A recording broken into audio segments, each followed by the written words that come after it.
Hello students. Students, from last 2 days I am narrating the story of the Tiger King to you.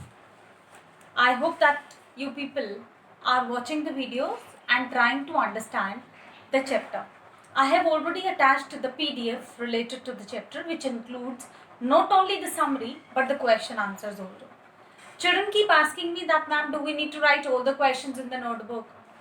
So the perfect answer is that you have to write just 10 to 12 first 10 to 12 questions into your notebook, but you have to read all the questions carefully. You have to write summary also into your notebook so that later on you have the summary and the question answers with you related to the chapter.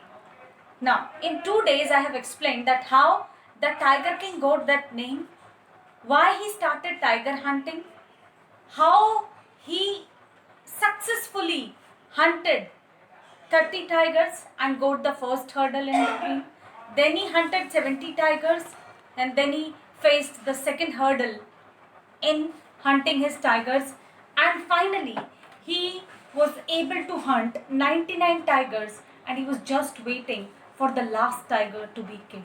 But now the problem was that there were no more tigers, neither in the kingdom of his own nor in the kingdom of his father-in-law.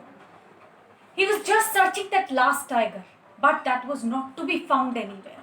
Kalki, the writer of this chapter, has given a very beautiful statement into it, which even comes as the 6-mark question also, that it was easier to find the milk of a tigress rather than to find a live tiger. The situation was so critical. The king was aggressively waiting, excitedly waiting for the last tiger to be hunted, whereas the people of his kingdom was searching, was trying to find the last tiger, but they weren't able to find it anywhere. They kept on searching, they kept on trying, but no tiger was found. They left no stone unturned, but the last tigers were not to be found anywhere. Even though nobody was ready to give up, neither the king nor the people of the kingdom. Finally, it started becoming anger of the king. He has taken away the jobs of many people who were working under him. He used to give punishment to the people for not finding that 100th tiger. And then even he announced into his kingdom that if somebody will going to find me the 100th tiger, then the kingdom will become tax-free for the coming year. People were happy onto this. They tried, but they weren't able to find. And then with that anger, he even declared that now the tax would be doubled for the people as they are unable to find the 100th tiger. But they were not able. And then, after a long struggle, when the king felt helpless and he found that nobody is able to find the last tiger, he one day called his Diwan. Diwan is, you can say, the head of the ministers of all. He called his Diwan and he said that, Diwan Sahib, today I want to make a declaration to you that I am going to the forest and I will not come back to my palace until and unless I will not hunt the 100th tiger. And I am giving you time for 24 hours, that if you will not be able to find a live tiger for me to be hunted, then you have to give off your job. You'll be fired from the job. This became a crucial situation for Diwan. He didn't know what to do into such situation. He has given his life working for the king and kingdom, and now finally, just because of a tiger, he had to give off. So he went home, Diwan went home, and he told everything to his wife, that Maharaja has gone to the forest and he has given me the time for 24 hours only. After a discussion, they came finally to a solution that in Madras, they came to know that in Madras there was a zoo, and the name of the zoo was People's Park. The zoo was named by the People's Park, and in that zoo there was a tiger who was about to die because he was very, very old. The tiger was on to his last breaths only. He was counting his days. So the people of the zoo was ready to sell off the tiger because the tiger was was going to be die soon, and they were getting a good amount in place of that tiger.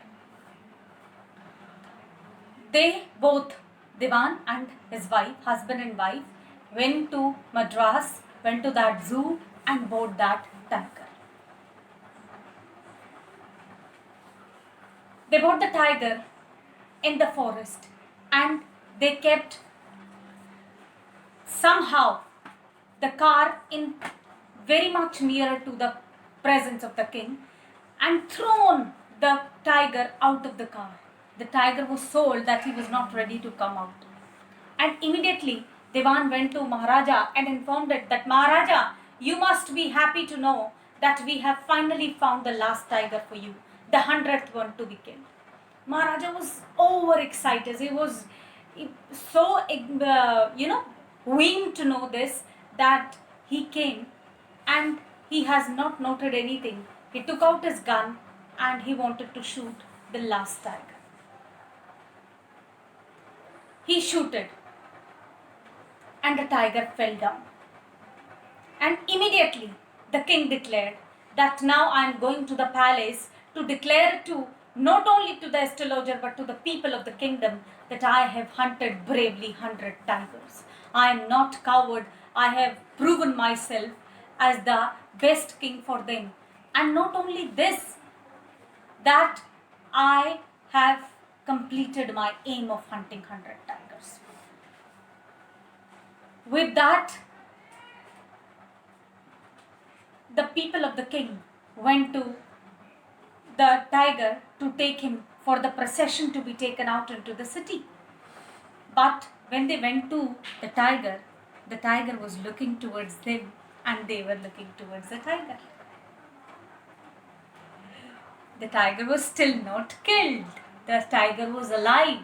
The tiger fell down just by the sound of the bullet, because I already told you that the tiger was very old. Just by the sound of the bullet, it fell down. And in that excitement, the king didn't notice whether the tiger has been killed or not. Now, the situation was very crucial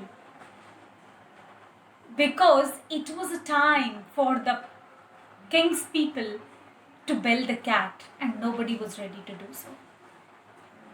The question was that to bell the cat means that who would go and inform the king that, king, you have missed your last sword and the tiger is still alive.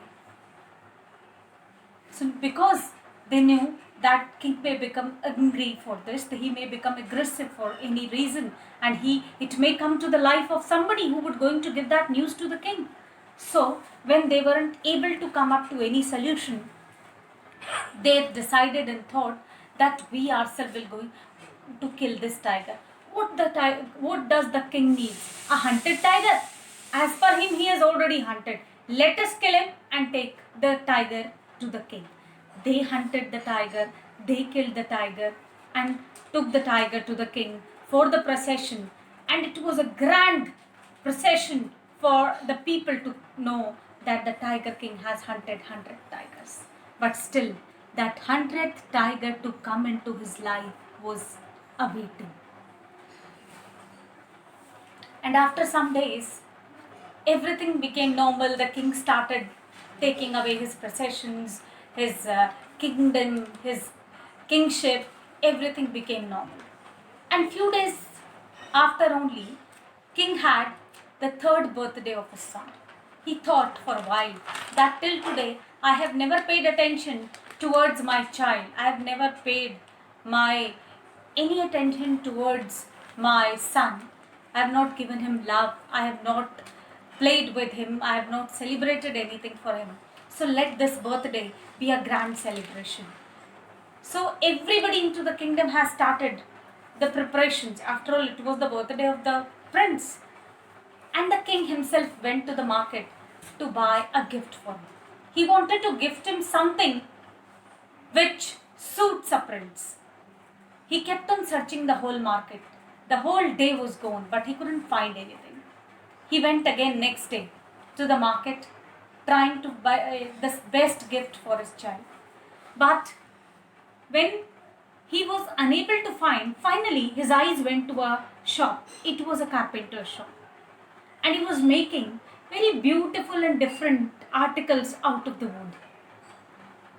And there he saw a wooden tiger, which was not even very well furnished, very well polished and finished.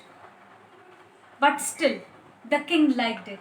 And even the shopkeeper was smart enough that he quickly multiplied the prices by 10 so that the king feel that yes, it suits his status. And he purchased that wooden tiger for his son. The birthday was over, and one day father and son were playing with that wooden tiger.